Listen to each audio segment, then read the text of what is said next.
Hello hello hello everyone, स्वागत है आज की क्लास में। जैसा कि आप लोग जानते हैं, हम लोग क्लास 12th की केमिस्ट्री पढ़ रहे हैं। फर्स्ट चैप्टर सोल्यूशन पढ़ रहे हैं और फर्स्ट चैप्टर सोल्यूशन का हमारा क्या है, लास्ट टॉपिक है। इस टॉपिक में हम लोग पढ़ने जा रहे हैं वांट ऑफ फैक्टर। ठीक है, इसके बाद ये चैप्टर हमारा क्या हो जाएगा, ख़त्म हो जाएगा पूरा। ठीक है, तो आइए हम लोग क्लास को स्टार्ट करते हैं। तो इस क्लास में देखो हम लोग पढ़ेंगे वांट ऑफ फैक्टर। सबसे पहले भाई क्वेश्चंस ये होता है कि हमें वांट ऑफ फैक्टर ज़रूरत क्यों पड़ गई इसको पढ़ने की, क्यों पढ़ते हैं हम लोग वांट ऑफ फैक्टर, है ना। अगर कॉलिगेटिव प्रॉपर्टी हमने निकाल लिया तो वांट ऑफ फैक्टर हम लोग क्यों पढ़ रहे थे। देखो जैसे कोई पार्टिकल्स है NaCl या KCl, देखने में हमें कैसा लग रहा है, ये एक ही पार्टिकल देखने में लग रहा है, लेकिन अगर एक्चुअल में आप लोग देखोगे, जब इसको हम लोग वाटर के अंदर डिजॉल्व करवाते हैं ना, तो इसकी एक्चुअल वैल्यू जो निकल के आती है हमारा डिफरेंट निकल के आती है ना, दो निकल के आती है, क्योंकि आयंस में क्या होते हैं, टूट जाते हैं, ये डिसोसिएट हो जाते हैं। तो कोई चीज़ ऐसी है जो हमारा इलेक्ट्रोलाइट है वो क्या होगी, डिसोसिएट होगी या तो एसोसिएट होगी, है ना। तो एक्चुअल हमें दिख रहा था कुछ और पार्टिकल्स, नंबर ऑफ पार्टिकल्स, लेकिन जब हम लोग वाटर के अंदर इसको डिजॉल्व करेंगे, डिसोसिएशन या एसोसिएशन के बाद क्या होगी, इसकी वैल्यू क्या हो जाएगी, बदल जाएगी। इसीलिए हम लोग क्या करते हैं, ये इलेक्ट्रोलाइट हमारा सैल्यूट है, इसको हम लोग इसीलिए पढ़ते हैं। ठीक है, ये सबसे हमारा इंपॉर्टेंट क्वेश्चन होता है कि भाई वांट ऑफ फैक्टर हम लोग क्यों पढ़ते हैं। ठीक है, तो देखो वांट ऑफ फैक्टर यहाँ पे लिखा हुआ है। वांट ऑफ फैक्टर में हमें क्या चीज़ें, यहाँ पे देखो क्या लिखा है, it is the number that's how many times a solute dissociate or combine into ions when it dissolve in water. ठीक है, वांट ऑफ फैक्टर होता क्या है, ये एक नंबर होता है जब हम किसी सैल्यूट को वाटर के अंदर डिजॉल्व करवाते हैं। जैसे हमारे पास NaCl है, एक ही पार्टिकल्स है, इसको हम वाटर के अंदर जब डिजॉल्व करवाएंगे तो इसके कितने पार्टिकल्स मिलेंगे, हमें 2 पार्टिकल्स मिलेंगे। ठीक है, ये वांट ऑफ फैक्टर बताता है। अब देखो वांट ऑफ फैक्टर में क्या क्या चीज़ें हमें पढ़नी है। जैसे अगर मैं बात करूं कि पहला केस जो हमारा है, जो हमारे पास फर्स्ट केस है, फर्स्ट केस अगर मैं बात करूं, फर्स्ट केस में अगर मैं बात करूं तो मैं बोलूँगा कि हमारे पास फर्स्ट केस में क्या होगा, हमारे पास मान लो कोई है इलेक्ट्रोलाइट। क्या है हमारे पास, इलेक्ट्रोलाइट, है ना। अब इस इलेक्ट्रोलाइट में अगर देखा जाएगा तो 2 चीज़ें होगी, है ना। जो वांट ऑफ फैक्टर होता है इसको हम लोग आई से रिप्रेजेंट करते हैं। किससे रिप्रेजेंट करते हैं, आई से रिप्रेजेंट करते हैं। अब अगर इलेक्ट्रोलाइट है, केस 1 हमारा क्या होगा, केस 1 में हमारा अगर इलेक्ट्रोलाइट है, हमारा कोई सैल्यूट इलेक्ट्रोलाइट होगा, तो जो आई की वैल्यू होगी एक बार वो ग्रेटर देन 1 होगी, एक बार यही आई की वैल्यू क्या हो जाएगी, लेस देन 1 हो जाएगी। अगर ग्रेटर देन 1 है हमारा आई की वैल्यू, तो इसको हम लोग बोलते हैं डिसोसिएशन हो रहा है। क्या बोलेंगे, डिसोसिएशन हो रहा है भाई। अगर आई की वैल्यू लेस देन 1 होगी तो इसको हम लोग बोलेंगे ये एसोसिएशन हो रहा है। ये क्या हो रहा है, एसोसिएशन हो रहा है। ठीक है, अब केस 2 देखते हैं। केस 2 अगर हम लोग डिस्कस करें, केस 2 में इलेक्ट्रोलाइट यहाँ पे था, यहाँ पे होगा हमारा नॉन इलेक्ट्रोलाइट। कैसा सैल्यूट होगा हमारे पास, non electrolyte, non electrolyte solute होगा। अब जब नॉन इलेक्ट्रोलाइट सैल्यूट होगा, वहाँ पे आई की जो वैल्यू होगी आपकी, वो आई की वैल्यू किसके बराबर हो जाएगी, 1 के बराबर हो जाएगी। किसके बराबर हो जाएगी, आई की वैल्यू यहाँ पे 1 के बराबर हो जाएगी। ठीक है, ये चीज़ें हमने पता कर ली भाई कि वांट ऑफ फैक्टर हम लोग जब निकालेंगे, अगर हमारा जो सैल्यूट है वो इलेक्ट्रोलाइट होगा तो आई की वैल्यू या तो ग्रेटर देन 1 आएगी, या तो आई की वैल्यू हमारा क्या आएगी, ये लेस देन 1 आएगी। अगर आई की वैल्यू आपकी 1 के बराबर आ गई तो हमारा कैसा होगा, वो नॉन इलेक्ट्रोलाइट सैल्यूट हो। ठीक है, यहाँ तक की ये कहानी हो गई। अब देखो अगर मैं आपसे बोलूँ कि हमारे पास मान लो कोई मैटर है ना, अगर हमारे पास कोई मैटर है, देखो ये हमारे पास क्या है, कोई मैटर है, मैंने एक कोई मैटर ले लिया। अब ये जो मैटर है ना हमारे पास, या तो ये मैटर हमारा इलेक्ट्रोलाइट होगा या ये हमारा मैटर क्या होगा, नॉन इलेक्ट्रोलाइट होगा। अगर मैं बोलूँ कि मैटर हमारा क्या होगा, इलेक्ट्रोलाइट, इलेक्ट्रोलाइट होगा। अगर ये मैटर हमारा कैसा है, इलेक्ट्रोलाइट होगा, तो इसके अंदर क्या होगा, डिसोसिएशन होगा या तो एसोसिएशन होगा। अगर ये हमारा इलेक्ट्रोलाइट होगा, है ना मैटर, तो इसको उसके अंदर तो डिसोसिएशन होगा या तो एसोसिएशन होगा। देखो अब इसमें या तो डिसोसिएशन हमें दिखाई देगा या तो एसोसिएशन होगा।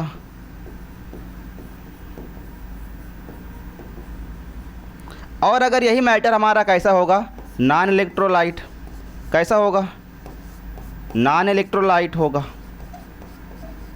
ये मैटर इलेक्ट्रोलाइट होगा या तो नॉन इलेक्ट्रोलाइट होगा, मतलब वाटर के अंदर जाके टूटने वाला होगा या तो वाटर के अंदर जाके वो नहीं टूटेगा। अगर हमारा क्या होगा, नॉन इलेक्ट्रोलाइट होगा, तो ये इसके अंदर ना तो डिसोसिएशन होगा ना तो एसोसिएशन होगा। इसमें क्या लिखेंगे हम लोग, नो डिसोसिएशन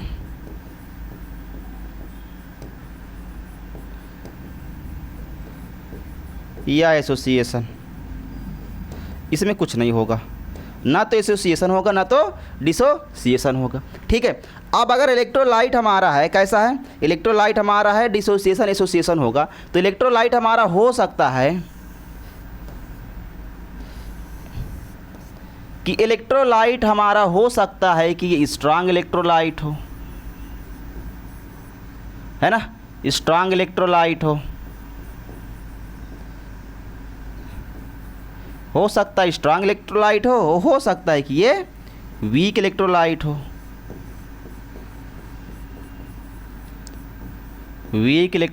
हो, ठीक है। अगर स्ट्रांग इलेक्ट्रोलाइट है, अगर हमारे पास देखो स्ट्रांग इलेक्ट्रोलाइट है तो क्या होगा, अगर स्ट्रांग इलेक्ट्रोलाइट होगा तो इसका 100% क्या होगा, 100% डिसोसिएशन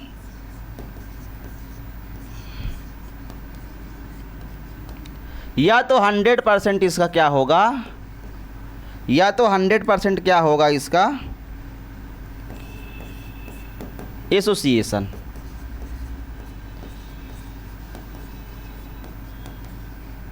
या तो 100% एसोसिएशन होगा या तो 100% क्या होगा, डिसोसिएशन होगा।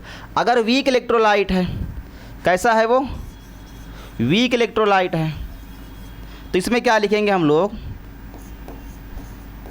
लेस देन 100% डिसोसिएशन होगा भाई, लेकिन लेस देन 100% होगा। अब ये नहीं कि इसके अंदर डिसोसिएशन या एसोसिएशन नहीं होगा, ठीक है, या तो एसोसिएशन। अब ये नहीं कि अगर वीक इलेक्ट्रोलाइट है उसके अंदर डिसोसिएशन या एसोसिएशन नहीं होगा, उसके अंदर डिसोसिएशन और एसोसिएशन होगा, लेकिन कहीं लेस देन होगा, कहीं 100% एसोसिएशन होगा। ठीक है, आप देखो ये चीज़ें हो गई। अगर अब एक बात हम बताएं आपसे कि जो अल्फ़ा होगा हमारा, मान लो हमारे पास कोई अल्फ़ा है, अल्फ़ा को हम लोग किससे डोनेट करते हैं, जैसे हमारा एसोसिएशन, मैंने कहा कि एसोसिएशन हो रहा है या डिसोसिएशन हो रहा है, तो अल्फ़ा से ही हम लोग रिप्रेजेंट करते हैं कि कितना डिसोसिएशन हुआ, कितने परसेंट या कितने परसेंट हमारा एसोसिएशन हुआ है। तो अल्फ़ा ही बताता है डिसोसिएशन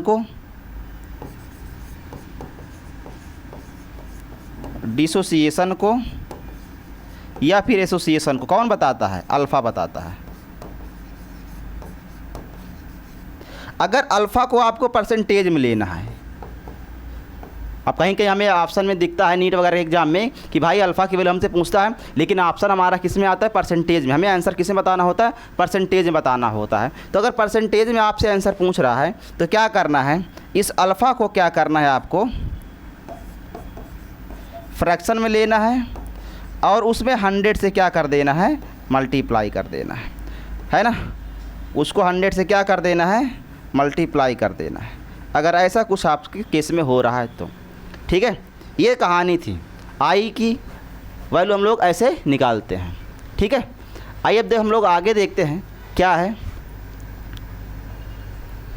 देखो अब आई के निकालने का फार्मूला होता है भाई, आई निकालते हैं जिससे हमारा एक्चुअल में कितना क्या होता है वाटर के अंदर डिजॉल्व करवाने के बाद क्या आता है वैल्यू। जब हम लोग डिजॉल्व नहीं करवाते हैं तो हमें कितने पार्टिकल्स दिखते हैं, और जब वाटर के अंदर डिजॉल्व करवा देते हैं उस सॉल्यूट को तो कितने पार्टिकल्स हमको दिखाई देते हैं।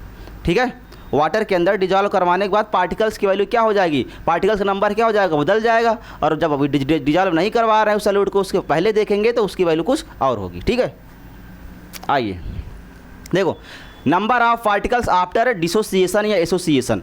वाटर के अंदर उस सॉल्यूट पार्टिकल को डिजॉल्व करवाने के बाद उसके कितने पार्टिकल्स हैं वो ऊपर लिखना है, और number of particles before dissociation या एसोसिएशन करवाना। जैसे एग्जांपल्स हम लोग देखें, जैसे मैं मान लो मैंने क्या ले लिया, एक इलेक्ट्रोलाइट सॉल्यूट ले लिया। जैसे हमारे पास NaCl क्या है, एक इलेक्ट्रोलाइट सॉल्यूट है। मैं इसको जैसे ही पानी के अंदर डिजॉल्व करवाया तो ये Na+ में टूट जाएगा और Cl माइनस में ये क्या होगा, टूट जाएगा। ठीक है, Na प्लस में टूट जाएगा और Cl माइनस में टूट जाएगा। पहले हम जब वाटर के अंदर उस सॉल्यूट को डिजॉल्व नहीं करवाए थे तो उसकी वैल्यू हमें कितनी दिख रही थी, 1। उसके कितने पार्टिकल्स थे, 1 पार्टिकल NaCl। ठीक है, अब जैसे हमने वाटर के अंदर उसको डिजॉल्व करवाया उसकी वैल्यू कितनी निकल के आ गई, 2 निकल के आ गई। इसीलिए हम लोग पढ़ते हैं भाई वांट ऑफ फैक्टर आई, हम लोग इसीलिए कैलकुलेट करते हैं कि देखने में कुछ और लग रहा था नंबर ऑफ पार्टिकल्स, लेकिन जब वाटर के अंदर डिजॉल्व करवाए तो उसके नंबर ऑफ पार्टिकल्स देखो बदल गए। इसीलिए हम लोग वांट ऑफ फैक्टर पढ़ रहे हैं। ठीक है, तो अगर तुमसे यहाँ पे आई की वैल्यू पूछूंगा कि आई की वैल्यू आप बता दो कितनी होगी, आई की वैल्यू यहाँ पे आप बताओ कितनी होगी, तो क्या करोगे, number of particle after dissociation कितनी हो गई, 2 वैल्यू आई कि नहीं इसकी, कितने पार्टिकल्स आए, नंबर 2 आ गए। फिर नीचे क्या लिखा है, नंबर ऑफ पार्टिकल बिफोर, मतलब डिसोसिएट करवाने के पहले कितनी थी, 1। तो यहाँ पे आई की वैल्यू कितनी निकल के आई हमारे पास, 2। देख लो आई की वैल्यू कितनी निकल के आई, 2। जब आई हमारा क्या हो गया, ग्रेटर देन 1 हो जाएगा, तो मतलब यहाँ पे क्या हो रहा था, डिसोसिएशन हो रहा था। क्या हो रहा था, डिसोसिएशन हो रहा था। अगर मैं ऐसे ही बोलूँ आपसे कि हमारे पास एक कोई कंपाउंड ए है, ये ए है, ये दोनों कंबाइन होने के बाद मान लो A2 बना रहे हैं। पहले कितने पार्टिकल्स थे, 2। अब कितने बन गए, डिजॉल्व करवाने के बाद A2 बन गया। तो यहाँ अगर हम लोग आई की वैल्यू निकालेंगे, आफ्टर कितना है, 1, बिफोर कितना है, 2, तो यहाँ पे आई की वैल्यू कितनी आ गई, लेस देन 1। तो इस केस में क्या हो रहा है, यहाँ पे होगा एसोसिएशन, एसोसिएट कर रहा है, ये फॉर्म कर रहा है, ये तोड़ रहा था, ये बना रहा था। ठीक है, तो ऐसे करके हमें क्या करना है, आई की वैल्यू यहाँ पे निकालनी है। ठीक है, यहाँ तक देख लो। अब आई यहाँ पे एक और हम लोग तरीका निकालते हैं भाई निकालने का कि ऑब्जर्व कॉलिगेटिव प्रॉपर्टी की वैल्यू लिख लेते हैं और कैलकुलेटेड की वैल्यू की प्रॉपर्टी हम लोग लिख लेते हैं। मान लो हमने कहा कि जो हमने ऑब्जर्व किया, जैसे हमने क्या ले लिया, हमारे पास मान लो KCl है ना, KCl किस में टूटेगा, K पॉजिटिव में और Cl नेगेटिव में।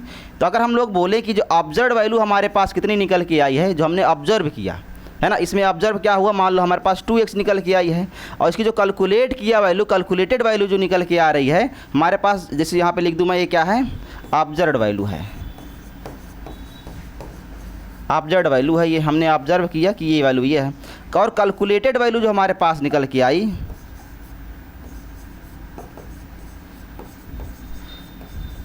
हमने कहा जो कैलकुलेटेड वैल्यू हमारे पास कितनी है, वो x है।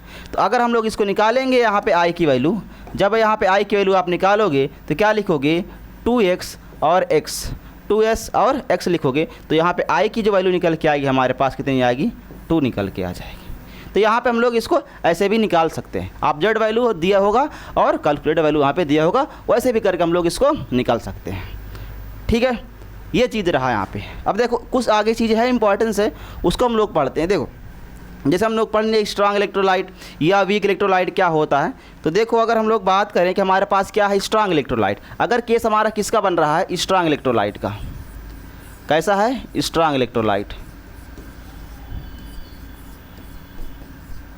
स्ट्रांग इलेक्ट्रोलाइट अगर होगा हमारे पास, तो देखो जब स्ट्रांग इलेक्ट्रोलाइट होगा तो हमें पता है कि वहाँ पे 100% क्या होने वाला है, 100% क्या होगा हमारे पास, या तो डिसोसिएशन होगा, है ना, या तो हमारा क्या होगा, एसोसिएशन होगा। ठीक है, 100% डिसोसिएशन होगा या तो 100% एसोसिएशन होगा। इस केस में जब स्ट्रांग इलेक्ट्रोलाइट है और वहाँ पे 100% डिसोसिएशन और 100% एसोसिएशन अगर केस है, तो वहाँ पे जो अल्फ़ा होगा, वहाँ पे जो हमारा अल्फ़ा निकल के आएगा, अल्फ़ा की वैल्यू जो हमारे पास निकल के आएगी, अल्फ़ा की वैल्यू हम बोलेंगे कि 1 होगी।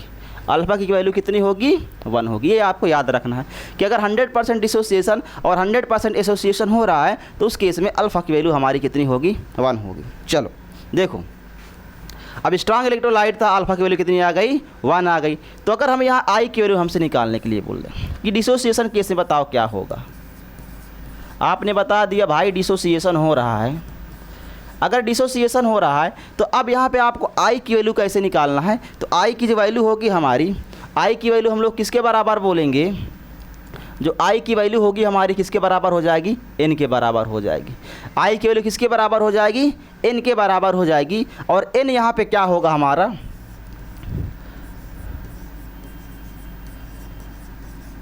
Number of particle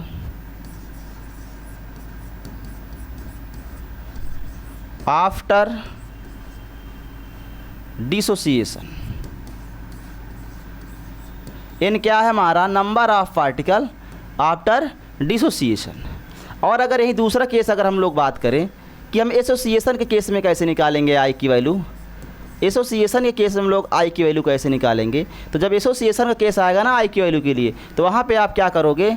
I equal to क्या लिखोगे? 1/n लिखोगे। आई इक्वल टू क्या लिखोगे? 1/n लिखोगे।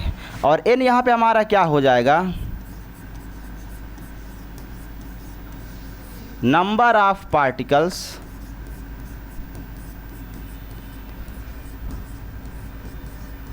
Before association. क्या होगा ये? Before association. एसोसिएशन के पहले कितने पार्टिकल्स हैं वो लिख देना है, तो आपकी आई की वैल्यू निकल जाएगी इन केस ऑफ एसोसिएशन वाले में। ठीक है। अब दूसरा हमने क्या देखा था? दूसरा केस हमारा क्या था? देखो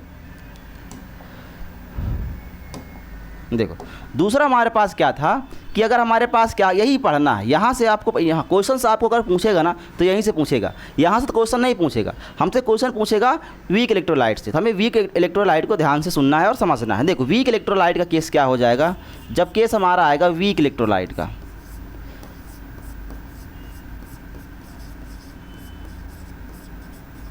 है ना, जब वीक इलेक्ट्रोलाइट का केस आएगा तो वीक इलेक्ट्रोलाइट के केस में जो आपको अल्फ़ा लेना है ना, इस अल्फ़ा को क्या करना है आपको? अल्फ़ा आपको क्या लेना है? फ्रैक्शन में लेना है। सबसे पहले फ्रैक्शन में रखना है। ठीक है। अल्फ़ा किस में रखना है? फ्रैक्शन में। अब देखो अगर पहला केस की हम लोग बात करें, पहले केस की बात करें भाई, आओ अगर मान लो यहाँ वीक इलेक्ट्रोलाइट में इस आपका क्या हो रहा है? डिसोसिएशन। क्या हो रहा है यहाँ पे? डिसोसिएशन। अगर डिसोसिएशन हो रहा है तो जब आई आपको निकालना होगा ना, इस केस में आपको जब आई निकालना होगा ना, इस केस में जब आप आई निकालोगे ना, तो फार्मूला आपको क्या लगाना है? देखो 1 प्लस क्या लगाना है? 1 प्लस n-1 अल्फ़ा। क्या लगाना है? 1 प्लस n- अल्फ़ा लगाना है। ठीक है। अब यहाँ पे जो हमारा n है ये क्या है? Number of particles after dissociation.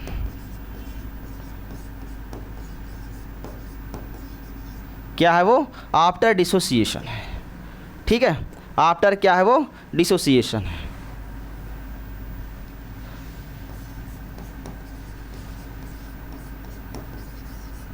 ये बात आपको याद रखना। ठीक है। अब देखो दूसरा जो केस है हमारा, इसी में अगर हम लोग पढ़ें एसोसिएशन का, अगर इस केस में आपको निकालना है आई, तो क्या करोगे आप? 1 प्लस 1/n-1 करोगे और यहाँ पे अल्फ़ा। और ये जो अल्फ़ा आप ले रहे हो फ्रैक्शन में लेना है। किस में लेना है? आपको ध्यान देना है, फ्रैक्शन में लेना है अल्फ़ा को। ठीक है। अब देखो ये आई एन क्या हो जाएगा यहाँ पे? Number of particles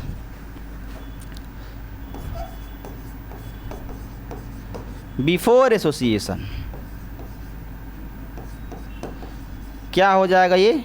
before association हो जाएगा। देख लो भाई, ये दोनों फार्मूला हमारे लिए इम्पॉर्टेंट है और यही फार्मूला आपको क्या करना है? लगाना है। यही दोनों फार्मूला आपको क्या करना है? लगाना है। ठीक है। ये फार्मूला ज़रूर लगाना, इसको ज़रूर याद रखना, इन दोनों फार्मूला को। ठीक है। न्यूमेरिकल्स में हमारा यही फार्मूला, जब आपसे अल्फ़ा पूछेगा तो आपको यही दोनों फार्मूला क्या करना है?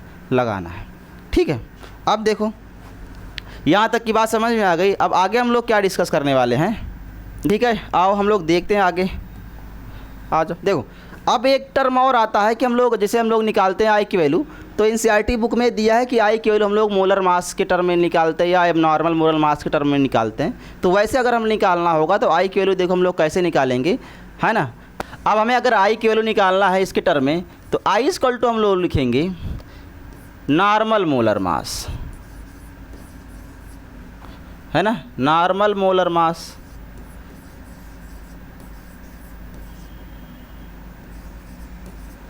इसको डिवाइड कर देना, आपका जो एबनॉर्मल मोलर मास होगा क्या होगा हमारे पास, एबनॉर्मल मोलर मास।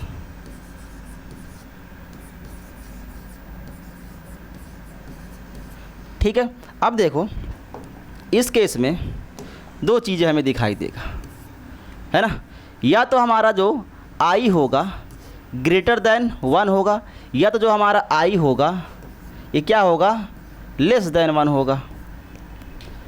ठीक है, अब देखो आई अगर हमारा ग्रेटर देन 1 होगा तो हम लोग पढ़ चुके हैं भाई पीछे, किसको हम लोग क्या बोलेंगे, डिसोसिएशन बोलेंगे। इसको हम लोग क्या बोलेंगे, देखो इसको हम लोग बोलेंगे डिसोसिएशन।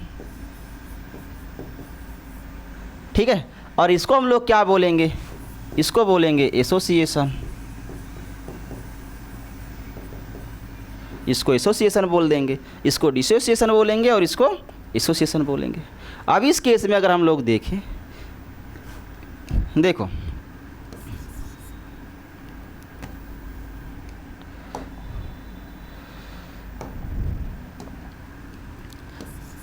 अगर हमारा नॉर्मल मोलर मास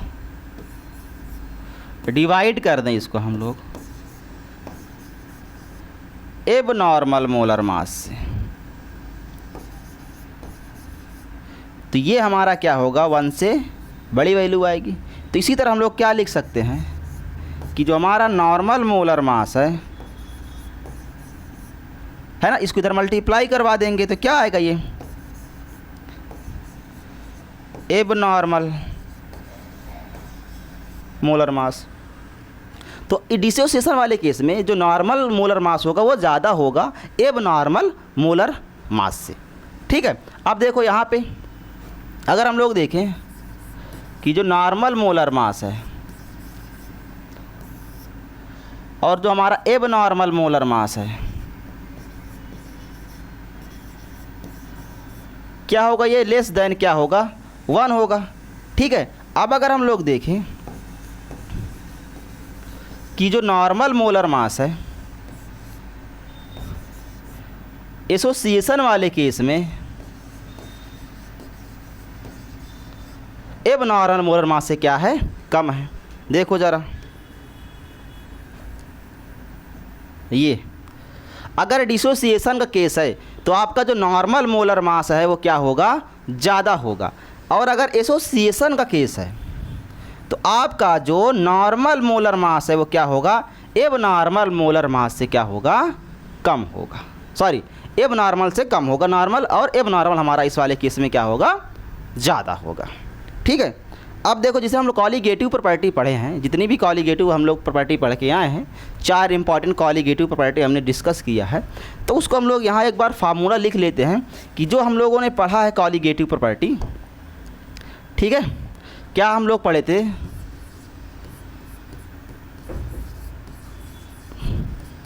कॉलीगेटिव प्रॉपर्टी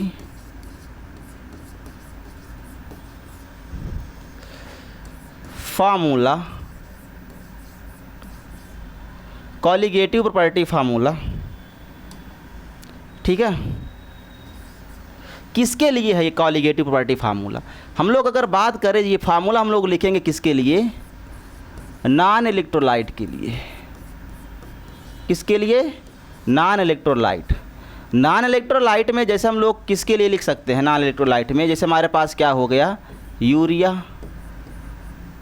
ठीक है, हमारे पास क्या हो गया, यूरिया हो गया, हमारे पास क्या हो गया है, शुगर हो गया है ना, शुगर हो गया, सुक्रोज हो गया, ये सारी चीज़ें हमारे पास क्या है, नॉन इलेक्ट्रोलाइट है। ये क्या करेंगे, वाटर के अंदर नहीं टूटते हैं। ठीक है, तो इनके लिए हम लोग अगर लिखेंगे फार्मूला कॉलीगेटिव प्रॉपर्टी का तो क्या लिखेंगे, देखो जैसे पहला हमारा फार्मूला था किसके लिए था, RLVP, relative lowering vapour pressure के लिए हम लोग क्या पढ़े थे, डेल्टा P01, यहाँ पे क्या था हमारे पास, x2। ठीक है, और हम लोग क्या पढ़े थे, delta TB equal to KB into में M। और क्या पढ़े थे हम लोग, delta T F equal to क्या पढ़े थे, के एफ इंटू में एम। और क्या पढ़े थे हम लोग, ऑस्मोटिक प्रेशर वाला पढ़े थे, सी आर टी। ये 4 कॉलिगेटिव प्रॉपर्टी हम लोगों ने क्या करा था, पढ़ा था। ये 4 कॉलिगेटिव प्रॉपर्टी हम लोगों ने क्या करा था, पिछली क्लासेस में सारी चीज़ें हमने क्या करा है, डिस्कस किया है। अब देखो ये क्या था, हमारा नॉन इलेक्ट्रोलाइट के लिए था। क्या किसके लिए था, ये नॉन इलेक्ट्रोलाइट के लिए था। अब आगे जो हम लोग देखेंगे ये किसके लिए होगा, colligative property. Colligative property, colligative property हम लोग फिर से लिखेंगे। इसका फार्मूला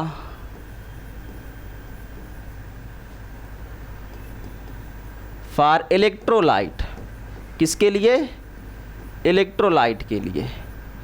ठीक है, इलेक्ट्रोलाइट में जैसे हम लोग किसके लिए लिख सकते हैं, जैसे हमारे पास NaCl हो गया, हमारे पास KCl हो गया, इन सब के लिए हम लोग ये कॉलिगेटिव प्रॉपर्टी का फार्मूला जब लिखना होगा हमें, तो हम लोग क्या करेंगे, देखो यही RLVP, इसी RLVP में क्या करेंगे, जो हमने वांट ऑफ फैक्टर निकाला इलेक्ट्रोलाइट के लिए, वांट ऑफ फैक्टर हमारा जो भी वैल्यू निकल के आई उसी से क्या करेंगे, इसे मल्टीप्लाई करवा देंगे। तो क्या करेंगे, देखो डेल्टा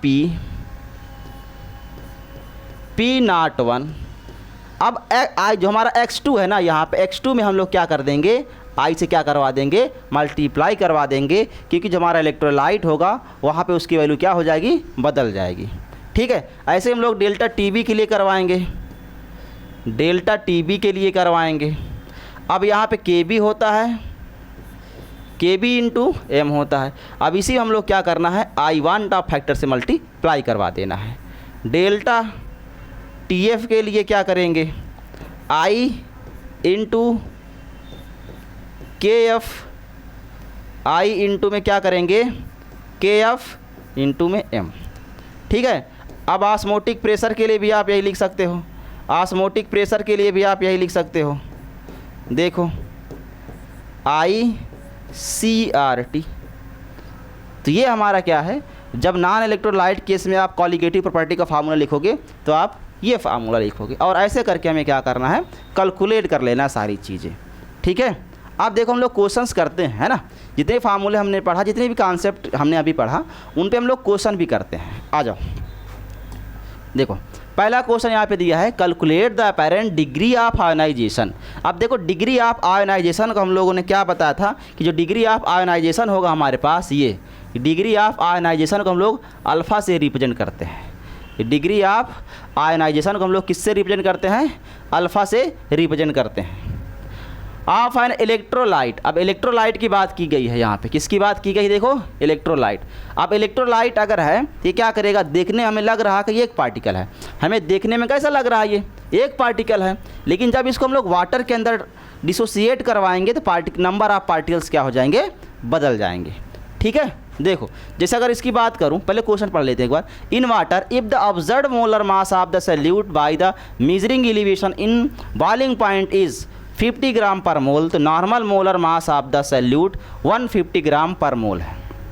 देखो नॉर्मल मोलर मास और एब नॉर्मल मोलर मास हमें मिल गया है, तो वहाँ से हम लोग आई की वैल्यू आराम से क्या कर सकते हैं, निकाल सकते हैं, है ना।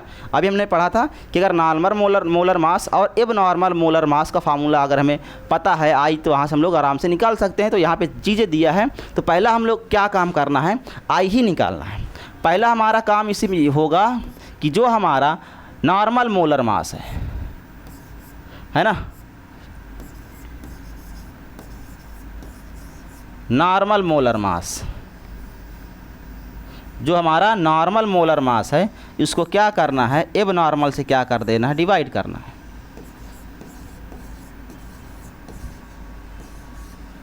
ठीक है, तो देखो आई की वैल्यू कैलकुलेट करोगे तो हमारा नॉर्मल मोलर मास कितना दिया है, 150, और यहाँ पे हमारा एब नॉर्मल कितना दिया है, 50।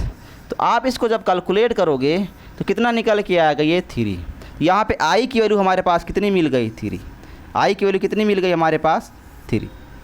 ठीक है, अब देखो अब ये इलेक्ट्रोलाइट जो हमारे पास था, कैलकुलेट द, हाँ अल्फ़ा निकालना है यहाँ पे, हमें क्या निकालना है, डिग्री ऑफ आयनाइजेशन, मतलब अल्फ़ा निकालना है। तो अब देखो यहाँ पे जो इलेक्ट्रोलाइट है, इस इलेक्ट्रोलाइट हमारा जो MX2 था, MX2 को जब हम वाटर के अंदर डिजॉल्व करवाएंगे तो क्या करेगा, ये M+2 में टूट जाएगा और 2X2 माइनस में टूट जाएगा। ये केमिस्ट्री भाई पढ़ना है आपको, कैसे टूट रहा है, किसकी वैलेंसी कितनी होती है, ये चीज़ें आपको आनी चाहिए। बेसिक कॉन्सेप्ट है, 9th-10th की चीज़ें हैं। तो ये चीज़ें कैसे टूट रहा है, कितना फॉर्म हो रहा है, कितने नंबर ऑफ पार्टिकल, अगर आप ये नहीं बता पा रहे हो तो कैसे आप कैलकुलेट कर पाओगे हमारा नंबर ऑफ पार्टिकल्स कितने आएगा। तो वहाँ पर आप आई की वैल्यू बता ही नहीं पाओगे कितनी आ रही है ना। हमने बताया था कि आई की वैल्यू आपको डायरेक्ट निकाल लेना है, डायरेक्ट निकालना है। अगर आई इक्वल टू क्या होता है, एन होता है, एन क्या होता है, नंबर ऑफ पार्टिकल्स होते हैं आफ्टर डिसोसिएशन। तो हमने क्या करवाया, डिसोसिएट करवाया, तो कितनी वैल्यू आई यहाँ पे निकल के देखो, कितनी वैल्यू आई यहाँ पे, आई इक्वल टू कितना हो जाएगा हमारे पास यहाँ पे 3 हो जाएगा। एक ये हो गया और 2 ये हो गया। तो ये चीज़ें आपको आनी चाहिए ताकि आप लोग इसको आई की वैल्यू आप आराम से निकाल पाओगे। अब देखो आई की वैल्यू हमारे पास कितनी आ गई, यहाँ पे 3 आ गई। अब वहाँ पे हमारा आई की वैल्यू कितनी आई है, वहाँ पे 3 आई है।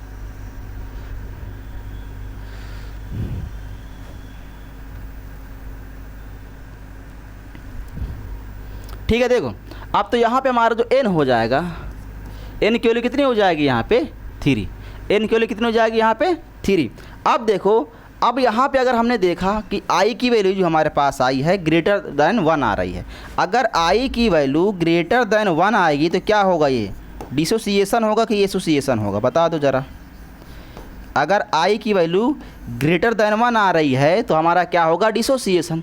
तो अब आप लगाओगे डिसोसिएशन का फार्मूला। डिसोसिएशन जब हम लोग निकाल रहे थे i वाले केस में, क्या था फार्मूला, 1 + n-1 अल्फ़ा। देखो ज़रा, 1 n की वैल्यू कितनी आई वहाँ से हमारे पास 3 आई है, 3 - 1 यहाँ पे हमारा अल्फ़ा। i की वैल्यू कितनी आई यहाँ पे, i की वैल्यू कितनी आई 3 आई है, i की वैल्यू यहाँ पे 3 रख दोगे तो देखो 3 ये कितना हो जाएगा, 1 + 2 अल्फ़ा हो जाएगा। तो इधर कितना आएगा 2, यहाँ पे आएगा अल्फ़ा। अब अल्फ़ा आप निकालोगे कितना आएगा 1। अब देखो अल्फ़ा की वैल्यू आपकी आ गई 1, लेकिन अल्फ़ा जब हम क्वेश्चंस वगैरह करते हैं तो हमें परसेंटेज में हमसे पूछता है आंसर कि कितने % आएगा। तो जब आपको परसेंटेज में अल्फ़ा की वैल्यू निकालना है, किस में निकालना हो आपकी वैल्यू, अगर परसेंटेज में आपको अल्फ़ा निकालना है तो मैंने कहा था जो वैल्यू आपकी आई है उसमें क्या कर देना है, 100 से मल्टीप्लाई कर देना है। 100 से मल्टीप्लाई कर दोगे तो जो हमारा अल्फ़ा निकल के आएगा वो कितना आएगा, 100% आएगा। अल्फ़ा कितना निकल के आएगा हमारा, 100% निकल के आएगा। देख लो भाई, ये आंसर रहा इसका। ठीक है, तो आपको समझना है चीज़ों को कैसे हमें करना है, एक एक स्टेप समझना है कि हमें आई की वैल्यू कैसे निकालना है। सबसे इम्पॉर्टेंट है आपको यहाँ पे ये चीज़ें समझ में आनी चाहिए कि कैसे हमें वैलेंसी कितनी होती है, कितने नंबर आप पार्टिकल्स होंगे, नहीं तो आप नहीं कर पाओगे। ठीक है, अब देखो दूसरा question, calculate the want of factor I of K4। अब देखो ये हमारा एक कोई हमारा क्या है, देख लो कोई कंपाउंड है। अब वैलेंसी आपको अगर नहीं पता है कैसे क्या टूट रहा है, कैसे क्या जुड़ रहा है, अंदर की चीज़ें हमारे पास क्या है, कॉम्प्लेक्स और कोऑर्डिनेट कंपाउंड, अंदर वाला नहीं टूटेगा। तो ये इसका अगर हम लोग तोड़ेंगे ना, इसको हम लोग तोड़ेंगे ना तो किस में टूटेगा, कह रहा है कि वी चीज़ 80% आयोनाइज्ड हो रहा है। जब 80% आयोनाइज्ड हो रहा है ना, 80% आयोनाइज्ड होगा तो इसको अगर हम लोग निकालेंगे 80, इसको 100 से आप डिवाइड करोगे तो कितना आएगा, 0.8%, सॉरी 0.8 निकल के आएगा। और देखो यहाँ पे अगर हम लोग n की वैल्यू निकालेंगे तो n की वैल्यू कितनी आएगी हमारे पास, देखो अगर हम लोग देखें n की वैल्यू जो हमारे पास निकल के आने वाली है, इसकी वैलेंसी ये इसके अंदर मल्टीप्लाई हो जाएगा, इसका जो 1 है यहाँ पे इसके अंदर मल्टीप्लाई हो जाएगा। तो इसका जो वैल्यू आप निकाल के देखोगे तो 4 यहाँ पे हो जाएगा और 1 यहाँ पे हो जाएगा, 4 यहाँ पे हो जाएगा और 1 यहाँ पे हो जाएगा। तो इसकी जो n की वैल्यू निकल के आएगी हमारे पास कितनी आएगी, 5। ठीक है, अब हम वांट ऑफ फैक्टर निकालेंगे आई, है ना। अब देखो 80% हुआ है, 100% तो डिसोसिएट हुआ नहीं है, 80% हुआ है। तो आई की वैल्यू जब हम लोग निकालेंगे, आई इक्वल टू 1 + n-1, है ना। देख लो यहाँ पे अल्फ़ा, अब देखो यहाँ पे 1, n की वैल्यू कितनी आई 5, माइनस करोगे 1, यहाँ पे अल्फ़ा। देखो 1 + 4 अल्फ़ा, तो इसको हम लोग क्या लिखेंगे, 1 + 4 इंटू में क्या लिखेंगे, अल्फ़ा की वैल्यू कितनी आई है 0.8, अल्फ़ा की वैल्यू कितनी आई है 0.8, अल्फ़ा की वैल्यू कितनी आई है 0.8। अब जब आप इसको कैलकुलेट करोगे तो हमारे पास आंसर निकल के देखो कितना आएगा, 8 4 जा होता है 32, तो 1 + 3.2, मतलब इसका जो आंसर निकल के आएगा हमारे पास 4.2 निकल के आएगा। आई की वैल्यू कितनी है हमारे पास, 4.2 निकल के आ गई। 4.2 इज़ द करेक्ट आंसर। ठीक है, देखो आगे ये है, the molal elevation constant of water is 0.552 degree Celsius kilogram per mole. The boiling point of 1.0 molal aqueous KCl solution assuming the complete dissociation of the KCl therefore should be, कितना मतलब answer आने वाला है इसका, है ना। अब देखो एलिवेशन कांस्टेंट दिया हुआ यहाँ पे, एलिवेशन बॉइलिंग पॉइंट का फार्मूला आपको पता है। देखो फार्मूला सबसे पहले हम लोग लिख लेते हैं कि हमारा क्या होता है एलिवेशन बॉइलिंग पॉइंट का constant, delta TB। Delta TB equal to हमारा क्या होता है, KB इंटू में M, ये होता। M मतलब कितना है, 1 मोलाल दिया हुआ है। M मतलब मोलालिटी कितना दिया है, 1 दिया हुआ है। मोलालिटी आपकी यहाँ पे देख लो 1 दिया है। मोलालिटी कितनी दिया हुआ है, यहाँ पे 1 दिया हुआ है। और ये हमारा किसकी वैल्यू है, KB की वैल्यू है। ये किसकी वैल्यू है हमारे पास, KB की वैल्यू है। ये KB की वैल्यू है भाई, देख लो, न्यूमेरिकल को समझना है पहले, है ना। अब हमें इसमें चाहिए क्या, अब हम इसमें चाहिए क्या, हमने देखा कि ये जो हम लोग ले रहे हैं KCl, ये जो KCl हमारा कैसा सैल्यूट है, इलेक्ट्रोलाइट है, इलेक्ट्रोलाइट। अब ये इलेक्ट्रोलाइट है तो कॉलिगेटिव प्रॉपर्टी के हम लोग कौन सा फार्मूला लगाएंगे, इलेक्ट्रोलाइट वाला लगाएंगे। ठीक है, इलेक्ट्रोलाइट का जो फार्मूला हमने पढ़ा था अभी जस्ट पहले, वही लगाएंगे यहाँ पे। तो इसमें हम क्या करेंगे, I से मल्टीप्लाई करवा देंगे। इसमें हम लोग क्या करेंगे, I से मल्टीप्लाई करवा देंगे क्योंकि हमारा इलेक्ट्रोलाइट है। अब I कैसे निकालेंगे, I कैसे निकालेंगे, देखो इलेक्ट्रोलाइट है, I की वैल्यू अगर हम मान लो KCl है तो ये डिसोसिएट होगा, डिसोसिएट होगा तो क्या बनेगा, ये K+ और Cl-। अब जब K+Cl- बना तो यहाँ पे हमारा जो N की वैल्यू कितनी आ गई हमारे पास, 2 आ गई। N की वैल्यू कितनी आ गई हमारे पास, 2। और जब डिसोसिएशन हो रहा था, जब डिसोसिएशन हो रहा था तो I = हमारा क्या था, N। N हमारा क्या था, number of particle after dissociation. तो I की वैल्यू कितनी आ गई हमारे पास, यहाँ पे 2 आ गई। I की वैल्यू कितनी आ गई हमारे पास, 2 आ गई। तो रख दो यहाँ पे, I की वैल्यू आ गई 2, KB की वैल्यू हमारे पास 0.52 इंटू में 1। कैलकुलेट कर लोगे आपका डेल्टा TB आराम से निकल के आ जाएगा, डेल्टा TB आराम से निकल के आ जाएगा। ठीक है, आप देख लो आगे। हाँ, 0.1 molal liquid solution of an electrolyte AB3 is 90% ionized. कितने परसेंट हो रहा है ना ionized, 90। The boiling point of the solution at 1 atm is, KB की वैल्यू यहाँ पे दिया हुआ है। ठीक है, molal liquid solution of an electrolyte, AB की वैल्यू यहाँ पे देखो दिए, ये हमारा क्या है, इलेक्ट्रोलाइट को हमारे पास क्या है, सैल्यूट है। ठीक है, और ये 90% क्या हो रहा है, आयोनाइज्ड हो रहा है। कितने परसेंट हो रहा है आयोनाइज्ड, 90%। मतलब ये अल्फ़ा की वैल्यू दी है, ये हमारा क्या है, अल्फ़ा यहाँ से निकालेंगे तो 90% को जब लोग 100 से क्या करेंगे, डिवाइड करेंगे तो जो अल्फ़ा निकल के आएगा हमारे पास 0.9 आएगा। अल्फ़ा कितना आएगा हमारे पास, 0.9 निकल के आएगा। अब देखो KB की वैल्यू यहाँ पे देखो दिया हुआ है, तो डेल्टा TB देखो, delta TB = I into KB into क्या करेंगे, M इंटू क्या करेंगे हम लोग, M लिखेंगे, है ना। 0.1 दिया हुआ। अब पहले हमें क्या चाहिए, अगर इसको निकालना है डेल्टा TB तो I की वैल्यू हमको पता होनी चाहिए। I की वैल्यू पता करने के लिए हम लोग क्या करेंगे, देखो आ जाओ यहाँ पे, I की वैल्यू पता करने के लिए हम लोग क्या करेंगे, 1 + n-1 इंटू में क्या करेंगे, अल्फ़ा। अब N की वैल्यू हमें पता करनी है, N की वैल्यू हमें यहाँ पे पता करनी है।